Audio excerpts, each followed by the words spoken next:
senior cartographer Velashenko, had catalogued 11,000 star systems in his 40-year career, with the Threl Compact's Stellar Survey Division, and none of them had ever earned a footnote as dismissive as the one attached to the six worlds humans called the Verdant Fringe: non-strategic, agricultural curiosity, low priority for resurvey. He hadn't written that footnote. It had been written 18 years earlier by a survey team that had passed through human space during a routine border mapping run, logged the 6 garden colonies, worlds humanity had spent nearly a century turning into deliberately, almost obsessively lush biospheres, thick with imported and engineered flora unlike anything found naturally on any of them, and moved on without a second look. Garden worlds weren't unusual. Half the species in the conquered kept ornamental biospheres somewhere in their territory. Humans, as far as anyone could tell, simply liked their gardens larger than most. Vel had inherited the footnote along with the rest of the Fringe's outdated survey file, and in 18 years of quiet, unremarkable stewardship of that file, he had never once seen a reason to update it. The 6 worlds produced nothing of strategic value. They fielded no meaningful defense fleet. Their exports were seed stock, cut flowers, engineered pollinators, and a modest but steady trade in botanical curiosities that species across a dozen systems paid absurd sums for, because humans, whatever else could be said about them, had an uncanny gift for making things beautiful. He had flagged the file for archival dormancy exactly 4 days before the pulse. Vel had never been a particularly imaginative cartographer by his own quiet admission. He was good at the parts of the job that mattered to his superiors: throughput, accuracy, keeping the survey backlog manageable across a division perpetually understaffed for the volume of space it was responsible for. And he had never seen much professional reward in second-guessing a footnote some predecessor had already settled to everyone's satisfaction. In 18 years, he had walked past that particular assumption 100 times without once stopping to ask himself why a species barely 2 centuries into interstellar life had chosen to pour.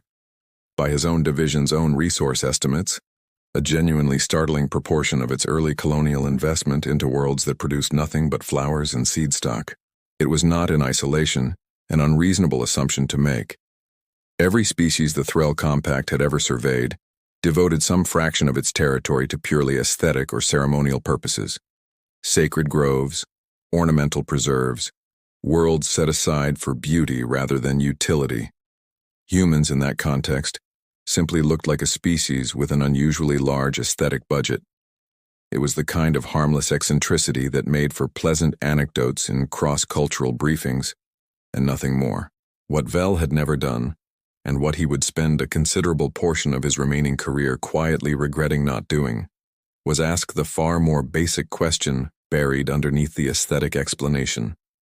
Why would a species this young, this resource-constrained, this recently arrived among older and better-armed neighbors, spend a full century of patient, expensive, generational effort on something with no strategic value at all, unless the value it actually held was simply not the kind his own division had been trained to look for?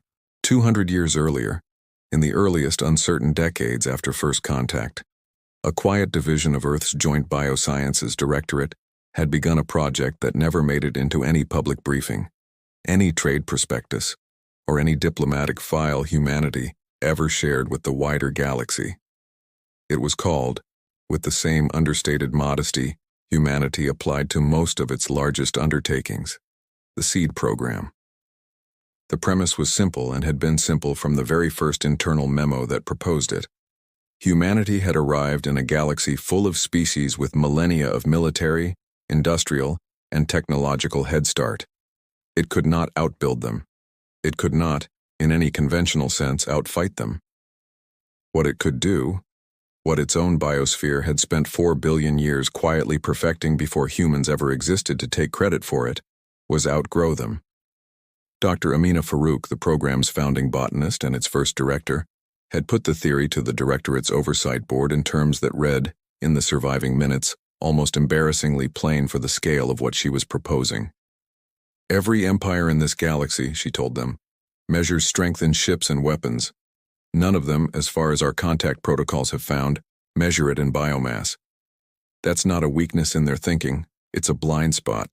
And blind spots are the only kind of advantage a species this young can actually build. The seed program spent its first 50 years doing nothing that would have alarmed anyone watching, because nothing about it looked remotely alarming. 6 colony worlds, chosen for their mild climates and stable ecosystems, were seeded, quietly, patiently, across generations, not with ordinary imported flora, but with an engineered botanical lineage the program's geneticists had spent decades refining. Fast-growing, deeply networked root and mycelial systems capable of processing and storing vastly more carbon and mineral content than any naturally occurring plant matter, wired together across each colony's surface into what the program's internal documents called, without much poetry, the substrate. Nobody outside the program's classified oversight structure ever asked why humanity's garden worlds needed such extensive, systemic root networks. Gardens had roots. That was simply what gardens were. What almost none of the program's own gardeners understood in the earliest generations was what the substrate was actually for. That answer belonged to a smaller circle still. Engineers and geneticists working 3 more layers into the project's classification structure, building something the rest of the seed program staff knew only as a rumor. A dormant, sector-scale response system, seeded into the fringe's biology itself, that could be triggered by a single, specific signal, and would not need a single human hand on a single weapon to answer whatever threat had triggered it. "We are not building an army," Dr. Farouk told her successor, decades into the project, in a private recording sealed for release only after both their deaths. "We are building a forest that knows how to defend itself. Forests have been doing that since long before anything with a name existed to watch them do it. We just gave ours better memory." The engineering challenge in practice had consumed nearly 3 generations of botanists, geneticists, and materials scientists working in a compartmentalized structure so deliberately fragmented that no single team, at any point in the project's first century, held more than a fraction of the full picture. Root network engineers refined the substrate's carbon storage capacity without ever being told what the stored carbon was ultimately for. Signal biologists spent careers developing the photosynthetic broadcast architecture, believing, in good faith, that they were solving an entirely different problem: long-range agricultural monitoring across colonies too distant for conventional telemetry. It was only at the project's innermost classification tier, a circle that at any given time numbered fewer than 30 people across the entire directorate, that the pieces were ever assembled into something resembling a complete design. That compartmentalization was, by design, as much a defense as the substrate itself. Dr. Farouk had insisted on it from the project's first year, over the objections of engineers who found the secrecy inefficient and occasionally insulting to their professional judgment. "The day this becomes something a single disgruntled researcher can describe completely to an outside power," she told the oversight board that eventually approved her structure, "is the day it stops being a defense and starts being a liability, waiting for the wrong conversation." No liability ever materialized. In 200 years, not one detail of the seed program's true architecture ever reached an outside government. Not through defection, not through espionage, not through simple carelessness. Because for most of the project's staff, across most of its history, there had never been a complete secret to leak in the first place. Most of them, honestly and without any knowledge of what they were truly building, believed they were doing exactly what the fringe's public records claimed they were doing: growing extraordinary gardens. If the setup's got you hooked already, drop a like. It genuinely helps a small channel like this one find new listeners. All right, let's keep going. The trigger, when it finally came, arrived from a direction none of the program's original architects had specifically planned for, though its general shape had always been the scenario they'd built the whole system to answer. A Threll compact resource survey vessel, operating well outside any recognized border and in open violation of the modest defense perimeter the 6 garden worlds maintained, made planetfall on the outermost colony, Halcyon, under the pretense of routine botanical sampling. Its actual mission, buried 3 layers deep in its own classified orders, was reconnaissance, an early exploratory assessment of whether the verdant fringe's celebrated soil chemistry, long rumored among xenobotanists to be unnaturally rich, might conceal exploitable mineral deposits worth a formal territorial claim. The survey team's equipment in the course of that sampling breached one of the substrate's deep root junctions, a structure the program's own gardeners were trained never to disturb, for reasons most of them had never been told, and had simply learned, generation over generation, to respect without question. The substrate registered the breach as exactly what the system had always been built to recognize: an external force, uninvited and armed with tools capable of harm, making unauthorized contact with the network's core structure. It did not require a human order. It did not wait for one. 200 years of dormant patient design activated within minutes, and Halcyon's biosphere. Every root, every leaf, every carbon-dense fiber of the substrate humanity had spent 2 centuries quietly weaving into 6 worlds' worth of soil, began to broadcast. Stellar survey stations across the sector registered it first as a sensor anomaly, a burst of atmospheric electromagnetic activity that early analysis mistook for an unusually intense solar flare event. It took Velashenko's own division nearly 6 hours to recognize the signature. Wasn't stellar at all. It was biological. A coordinated photosynthetic discharge, precisely timed across all 6 garden worlds simultaneously, carrying an energy signature no natural plant process should have been capable of producing. "It's not a flare," his junior analyst told him, staring at data neither of them yet understood. "It's a broadcast." Vel spent the following 2 days doing the thing his entire career had trained him never to need to do: reopening a file he had personally flagged for dormancy and reading it, for the first time in 18 years, with genuine attention rather than institutional habit. What he found, buried in the survey's original raw data, rather than in any of the summaries later analysts had built on top of it, unsettled him more than the pulse itself had. The original survey team, whoever they had been, had noted, in a single line, appended almost as an afterthought to an otherwise routine botanical assessment, that the fringe's soil carbon density readings were, in their words, anomalously high in a pattern inconsistent with natural accumulation. Nobody, in 18 years, had ever followed up on that line. It had simply been absorbed into the file's overall classification as decorative and non-strategic, the way a single odd number gets absorbed into an average and stops looking odd at all. "We had it," he told his junior analyst, staring at the line on his own display long after his shift should have ended. 18 years ago, someone on that first team noticed something was wrong with the numbers, and wrote it down honestly, and then everyone after them, myself included, decided a footnote about flowers didn't need a second look. He did not say what he was actually thinking, which was that the mistake had never really been a failure of instruments or data. It had been a failure of imagination, an entire division of professional cartographers who had simply never considered that a species could hide something enormous inside something that looked, on paper, exactly as harmless as it was supposed to look. Within hours, every atmospheric processor within 3 light-years of the fringe, orbital stations, shipboard environmental systems, planetary terraforming arrays on worlds that had nothing to do with humanity at all, began registering cascading errors as the pulse's carbon-rich signature interfered with their calibration. Machinery that had run without incident for decades started reporting phantom faults. Ventilation systems on a Krelith mining platform, 2 systems away, seized entirely for 11 minutes before engineers, baffled, managed to reboot them manually, and on Halcyon itself, the Threll survey vessel's crew watched their own hull begin, impossibly to grow.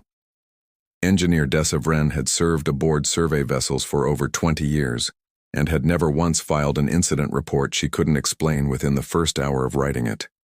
The report she filed from Halcyon's surface took 3 days to complete, because she kept rewriting the section where she tried to describe what she'd actually watched happen to her own ship.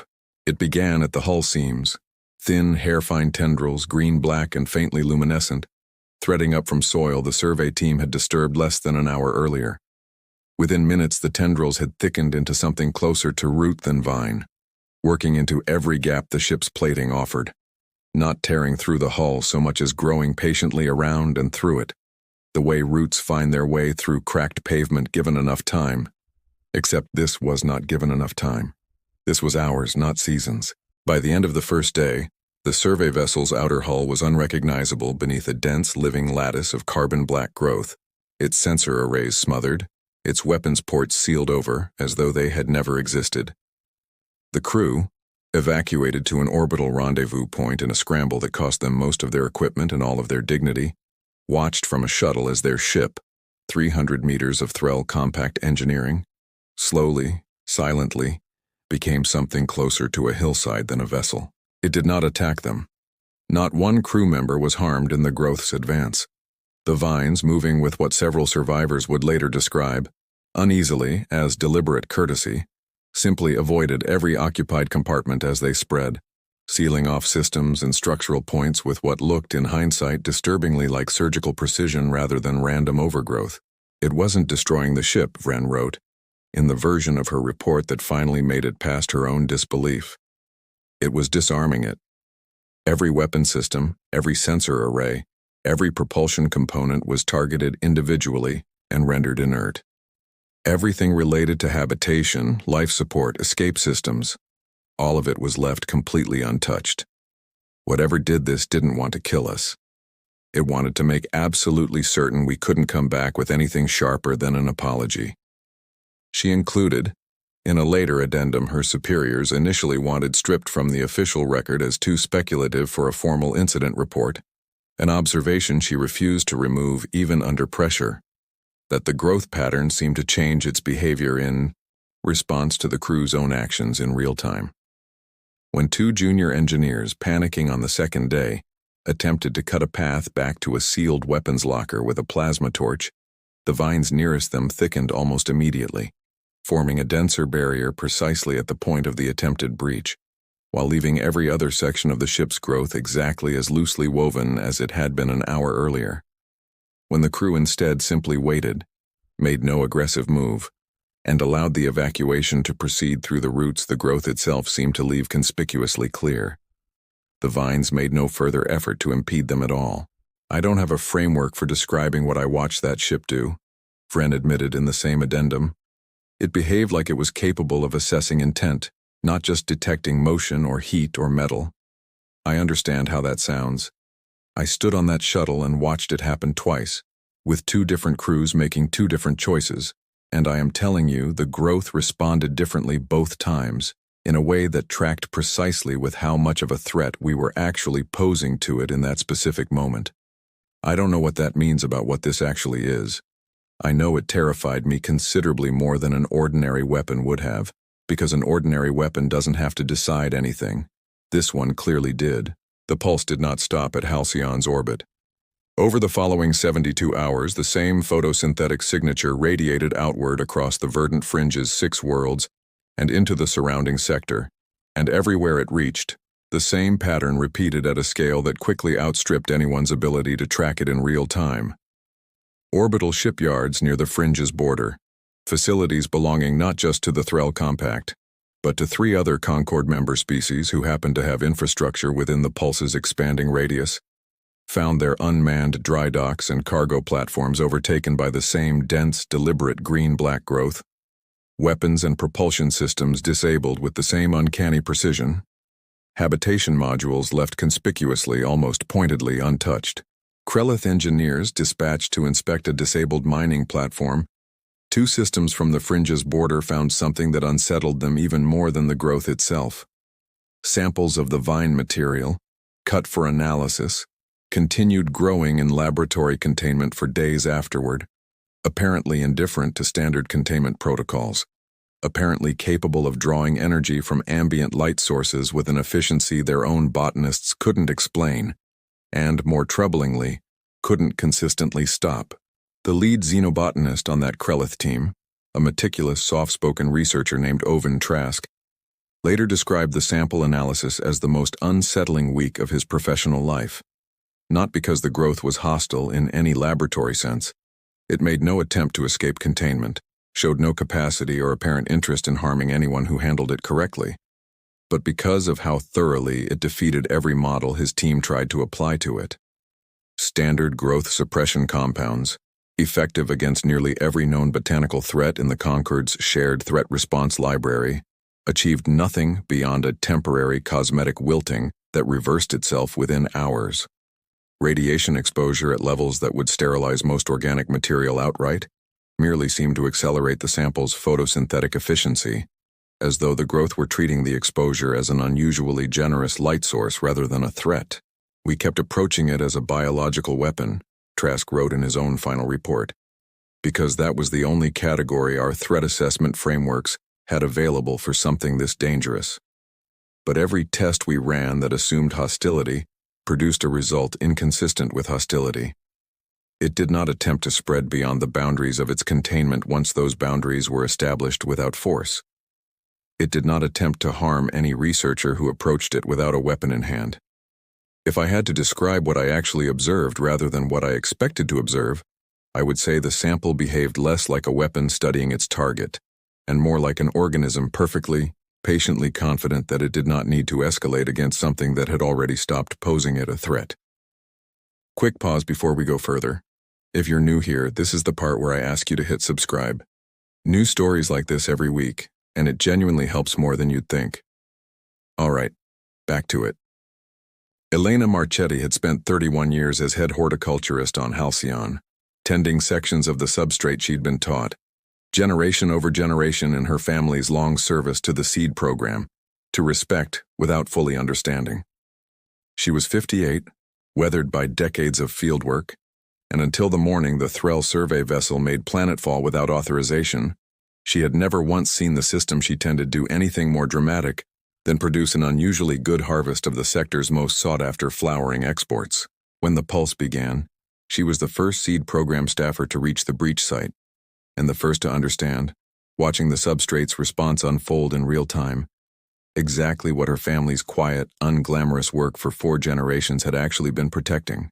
"I always thought I was a gardener," she told the Joint Biosciences Director at its emergency oversight session, patched in from Halcyon's surface less than a day after the pulse began, her voice carrying the particular flatness of someone still absorbing something too large to process normally. I understood in the vaguest possible way that there was more to the substrate than ornamental root systems.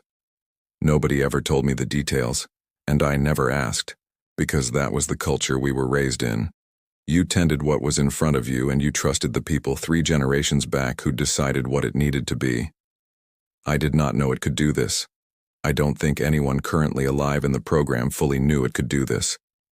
Dr. Rajiv Okonkwo-Bell, the seed program's current director and the great-grandnephew of one of Dr. Farouk's original deputies, was blunter in his own testimony before the same emergency session, delivered from Earth with the particular calm of a man who had spent his entire career managing a secret he'd never expected to see activated in his lifetime. "The system worked exactly as designed," he said. "That's the part I need this session to understand clearly, because I suspect the instinct in this room is going to be to treat this as an accident, a malfunction, something that got away from us. It didn't. 200 years ago, our predecessors built a response system triggered by unauthorized weaponized intrusion into a protected biosphere. A foreign vessel violated that protection and began actively sampling a sensitive structure with tools capable of damaging it.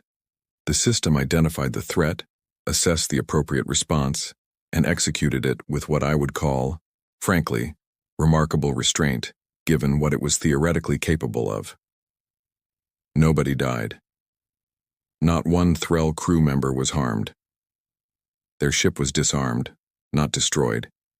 If this is a malfunction, it is the most disciplined malfunction I have ever heard described in an emergency briefing. The Directorate's Oversight Board, most of whom were hearing the true scope of the seed program's capability for the first time in that same session, spent the following hours in a debate that would, in the following weeks, become one of the most consequential closed-door discussions in human political history.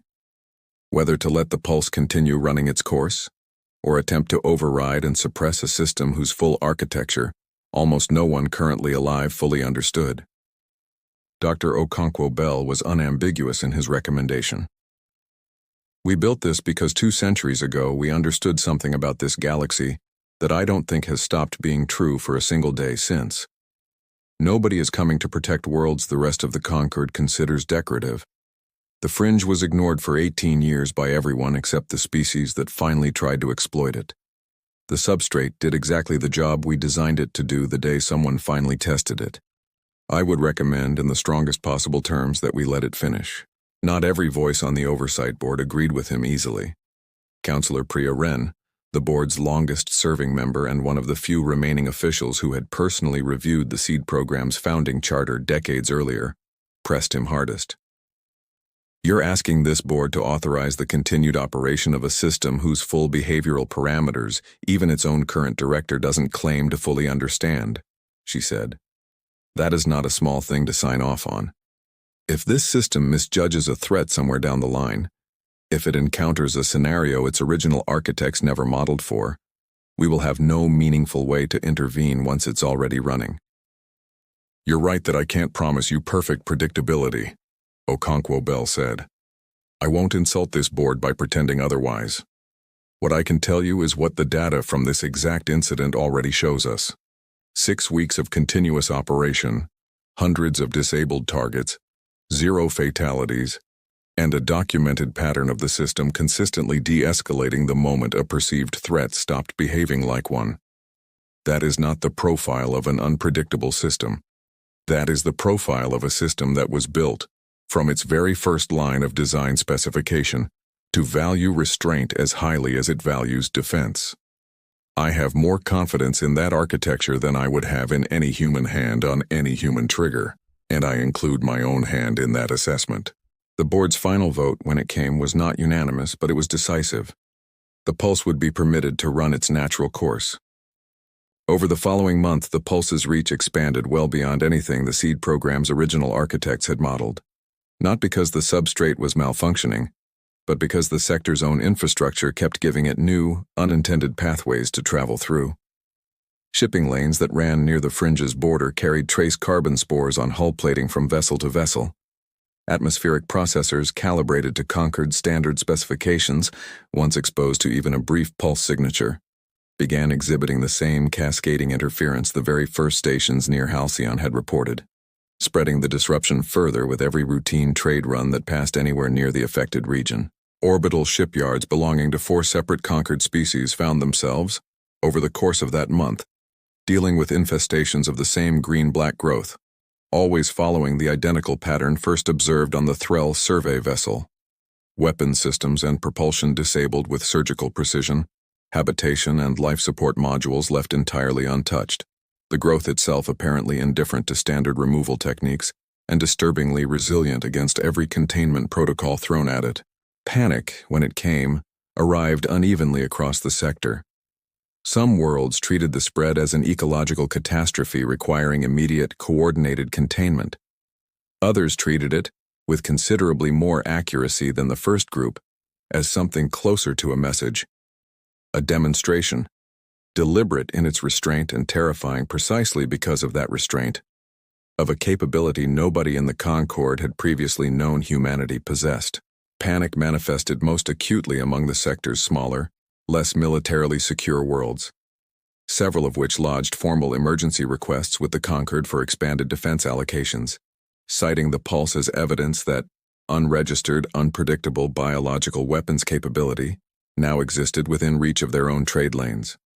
Larger, more established powers were, on the whole, considerably calmer in their public statements, though several private diplomatic cables later leaked to Concord press outlets revealed no small amount of quiet alarm behind that composed public face, particularly among governments whose own frontier survey missions had, at one point or another over the preceding decades, conducted precisely the kind of unauthorized sampling runs that had triggered the pulse in the first place.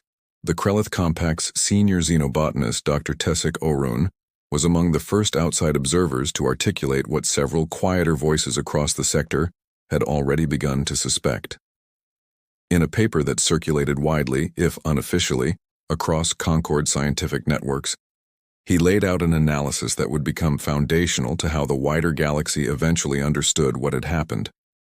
This is not an outbreak, he wrote. An outbreak is chaotic.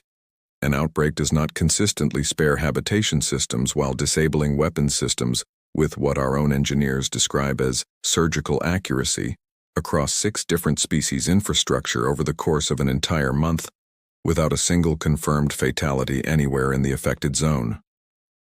What we are observing is not a biological accident.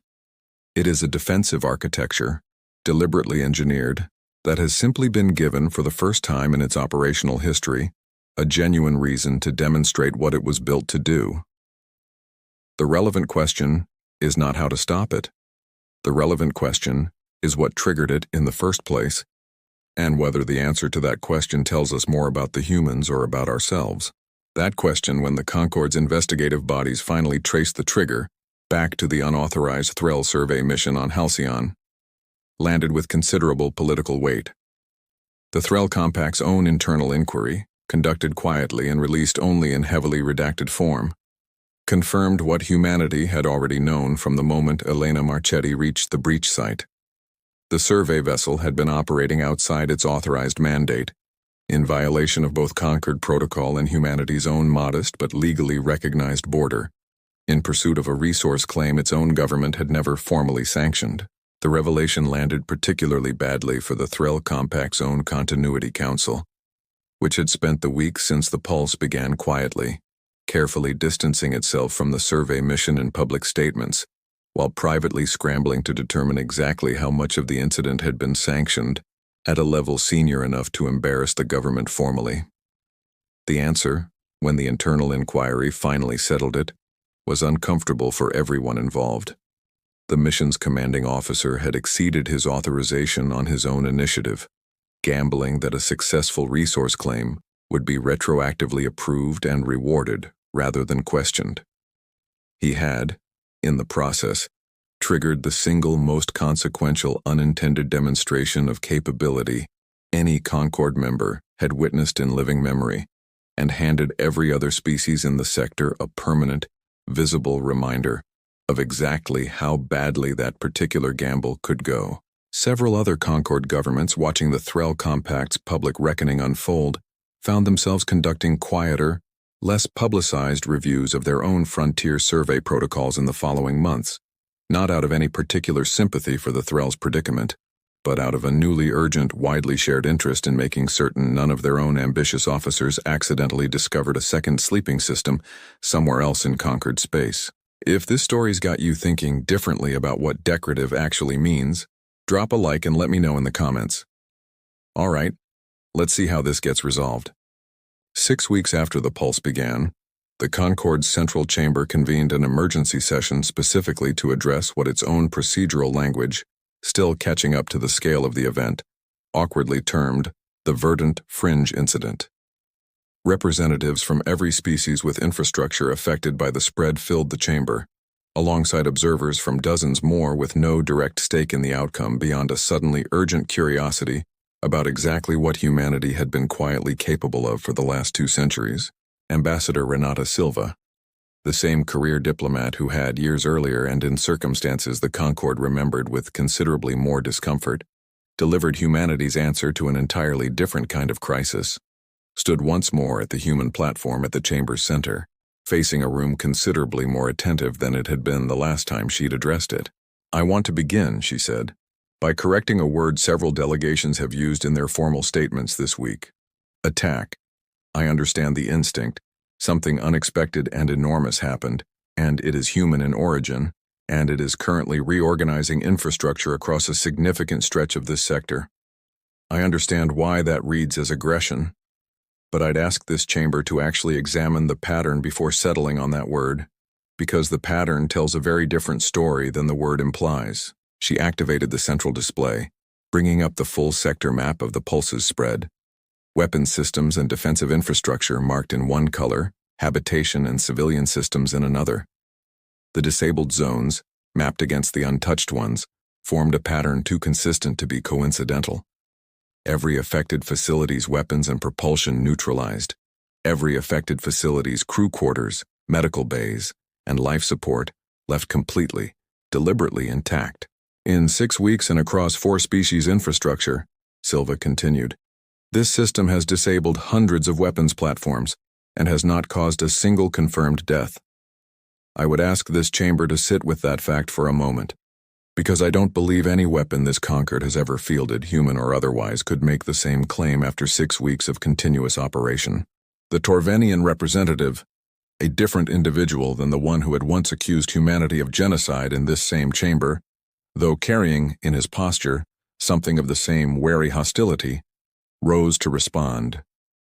Restraint does not erase the fact that this was triggered by your own territory, and that it has now spread far beyond any border you have legal claim to. You built something capable of reorganizing infrastructure across an entire sector without a formal declaration to this Concord that such a capability existed.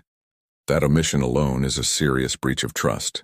Silva did not dispute the underlying fact, but pressed back gently on its framing. I'd ask the delegate to consider one further detail before we settle on the word breach, she said. Every Concord member in this chamber maintains classified defensive capabilities of some kind. None of you have ever offered this body a complete accounting of your own military research programs, and I don't believe any of you would consider that omission a breach of trust in the ordinary course of affairs. The only reason this particular omission feels different to this chamber is scale, and I understand that scale is frightening. But scale alone has never previously been this body's standard for what counts as an acceptable secret and what doesn't. You're right, Silva said without hesitation, and the simplicity of the admission visibly caught several delegations off guard. We did not disclose it. I won't pretend otherwise, and I won't pretend the omission was accidental. 200 years ago, when this project began, humanity had just entered a galaxy full of species who had spent millennia deciding, largely without our input, how much territory and how much respect a species our age was entitled to. We built a defensive system instead of a fleet, because a fleet invites an arms race, and a fleet full of humans learning to fight is a story this Concord has seen before and generally does not enjoy the ending of.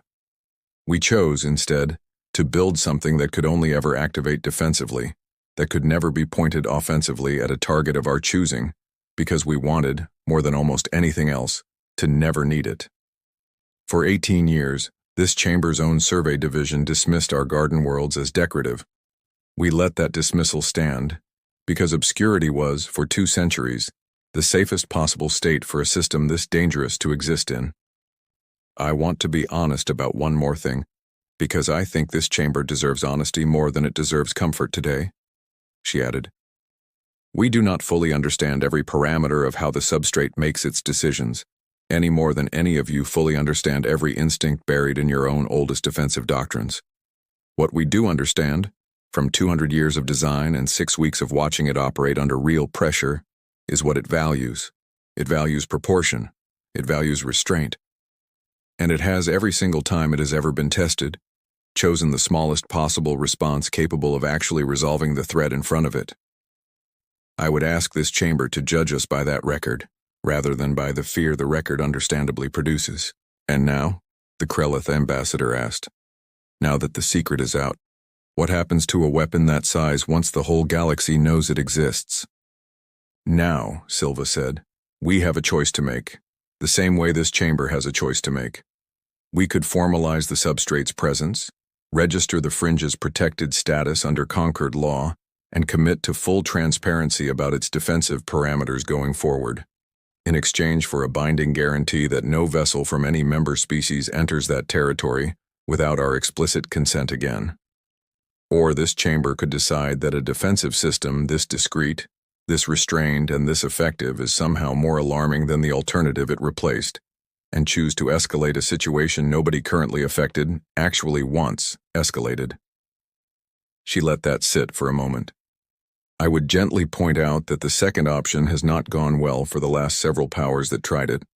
Elder Isara of the Solvane, present once more in the chamber and among the very few delegates old enough to have watched both of humanity's defining moments in Concord history unfold from the same seat, rose slowly to speak. I recall, she said, standing in this same chamber some years ago, telling your predecessor that fear makes an unstable foundation for lasting peace. I stand by that. But I will say this, and I do not say it lightly. A species that builds a weapon capable of ending a civilization and only ever uses it once, in direct and proportionate answer to an atrocity, and a species that separately builds a system capable of disarming an entire sector's worth of military infrastructure, and uses it with such precision that not a single life is lost across 6 weeks of continuous operation. Those are not the same kind of danger. I do not know what to call what you are, exactly. But I no longer believe fear is the correct word for how this chamber should be approaching you. The formal resolution that emerged from the session, negotiated over the following weeks rather than settled in that single chamber sitting, established the verdant fringe as protected territory under a new category of conquered law, written specifically, and somewhat awkwardly, to accommodate a defensive capability nobody had anticipated needing to legislate for. The Threll Compact issued a formal, if carefully worded, acknowledgement of its survey vessel's unauthorized mission, along with reparations for the affected shipyards across the sector, a settlement that, notably, did not require humanity to disable or disclose anything further about the substrate's underlying architecture. The negotiations themselves, conducted mostly out of public view across a dozen working sessions, revolved less around whether the fringe deserved protection.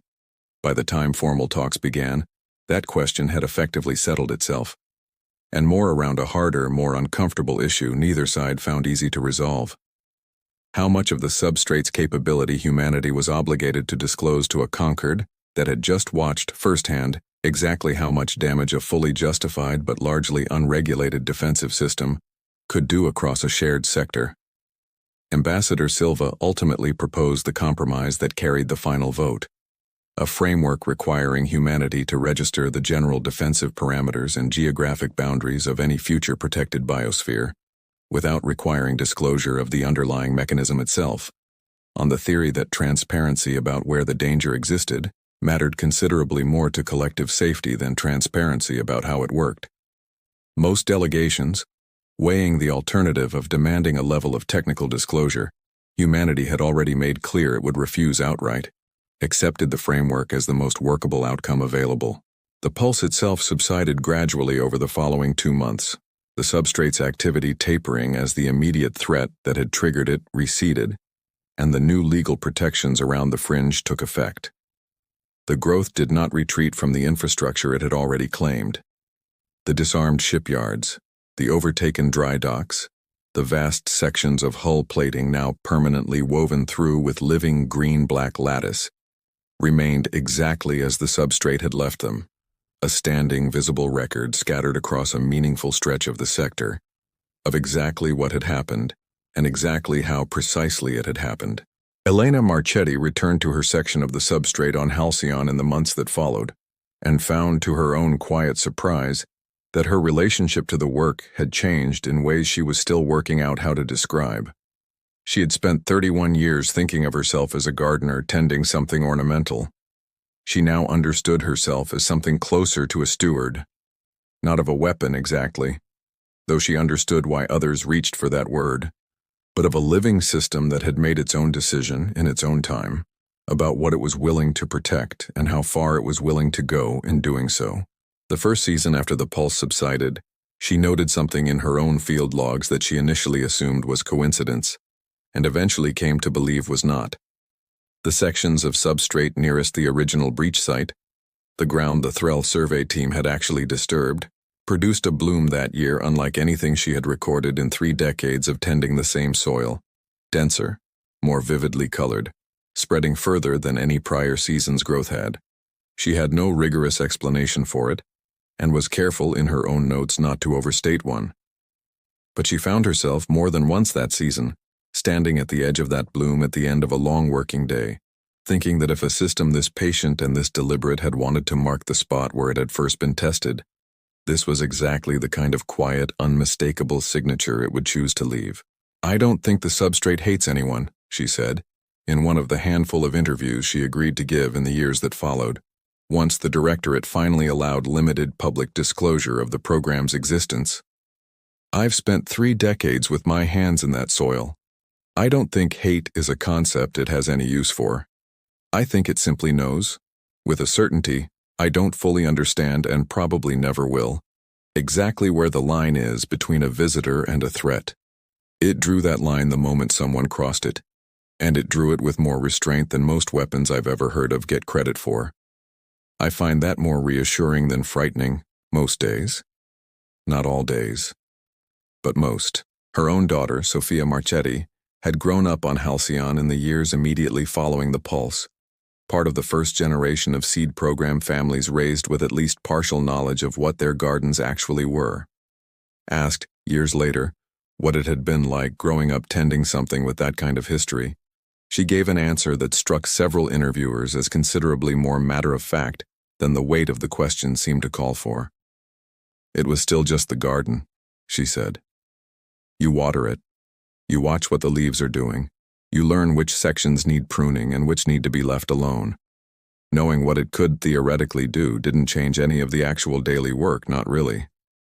I think that's sort of the whole lesson my mother always tried to teach the newer stewards, that respecting something enormous and respecting something small aren't actually different skills. It's the same attention just applied honestly, whether or not you know the full size of what you're looking after. Dr. Okonkwo Bell, testifying years later before a public directorate review that would have been unthinkable during the program's first 2 centuries of total secrecy, was asked directly whether he believed the seed program had been the right choice for a young species entering a much older galaxy. I think about that question more than I think about almost anything else in this job, he said. I know it worked. I know it worked with a precision and a restraint that, frankly, terrified me more than reassured me the first time I watched it happen in real time, because something that controlled is something that made a choice over and over, not to escalate further than it needed to. And I don't fully understand the architecture well enough to promise you it will make that same choice every single time. What I can tell you is what I told the Oversight Board on day 1 of this crisis. We did not build this to conquer anything. We built it because we understood, the same way every species in this galaxy eventually has to understand it for themselves, that being underestimated is not actually a form of safety. It just means the danger arrives from a direction nobody thought to prepare for. We decided 200 years ago that if the galaxy was going to underestimate us either way, we would at least make sure the thing they underestimated was something that knew exactly how to defend itself and exactly when to stop. The verdant fringe, in the years that followed, became one of the most closely studied and most carefully respected regions in conquered space. Trade continued, cautiously, along routes that gave the 6 worlds a wide, formally recognized berth. Scientific delegations, granted rare and heavily supervised access under the new treaty framework, returned from their visits with data that reshaped entire fields of xenobotany, and with a shared, quietly reported unease that no formal report ever fully articulated. The sense, standing among 6 worlds of engineered, sentient flora that had once dismantled a warship without spilling a drop of blood, that they were not looking at a garden at all. They were looking at something that had simply, patiently, for 200 years, been allowed to grow into exactly what it needed to be, waiting for a single, specific reason to show the rest of the galaxy what that had always meant.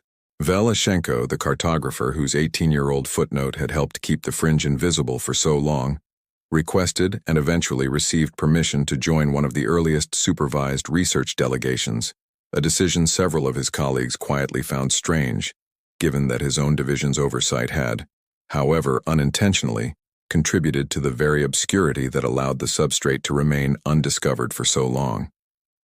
He never fully explained his reasons to anyone who asked, though he kept for the rest of his career a small pressed flower from that visit displayed on his desk, in a frame beside a printed copy of his own original footnote.